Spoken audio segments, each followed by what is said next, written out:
cried. Her husband had come back unexpectedly outside.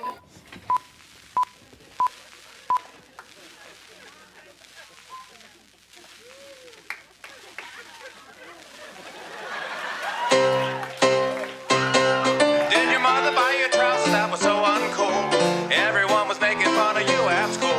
So to all the kids all across the land, take it from me, parents just don't understand. Hot peanuts!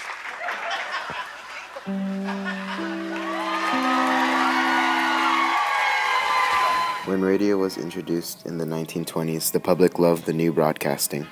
Radio became a product of the mass market. Manufacturers were overwhelmed by the demand for receivers as customers stood in line to complete order forms for radios after dealers had sold out. Between 1923 and 1930, 60% of American families purchased radios. Families gathered around the radios for nighttime entertainment. As radio ownership increased, so did the number of radio stations. The federal government hesitated to regulate the airwaves. Radio stations, listeners, and emerging broadcasting corporations all asked the government for some sort of intervention to end the free-for-all that the radio had become. The government responded slowly and gradually, and by passing laws to govern the radio. As automobiles helped Americans spread out, the radio helped bring them closer together. Large networks could broadcast the same radio program to many stations at the same time. Soon, Americans everywhere were listening to the same programs. They laughed at the same jokes, sang the same songs, and heard the same news. With such wide appeal, radio helped create a popular culture with common speech, behavior, and universal heroes.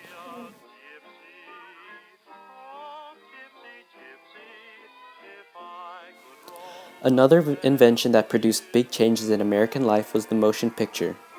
By the early 1920s, many American towns had a movie theater. Most Americans went to see the movies at least once a week. The movie industry became a big business.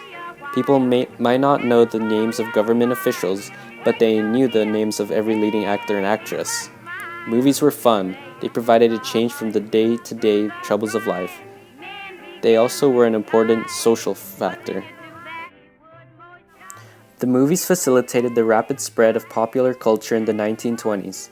Actors became celebrities, newsreels hastened the spread of news, and increased the sense of having experienced the events seen in this way. Fashion, music, and other cultural segments spread more rapidly than in previous decades.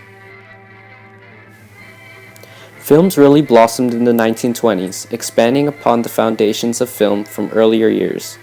Most U.S. film production at the start of the decade occurred in or near Hollywood on the West Coast, although some films were still being made in New Jersey and in Astoria on Long Island. By the mid-20s, movies were big business, with some theaters offering double features. By the end of the decade, there were 20 Hollywood studios, and the demand for films were greater than ever.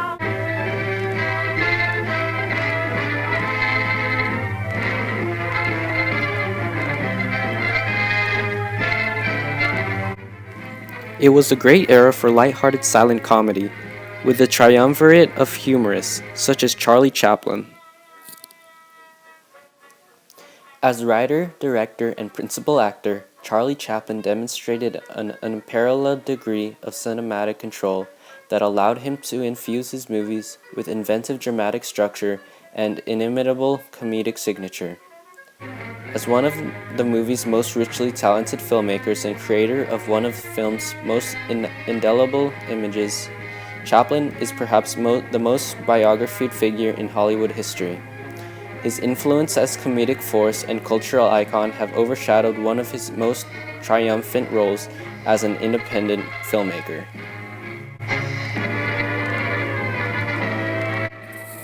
Fritz Lang's 1927 movie, Metropolis, is one of those timeless classics that would stand the test of time. Rather than becoming forgotten and obsolete, Metropolis is increasingly relevant as many of its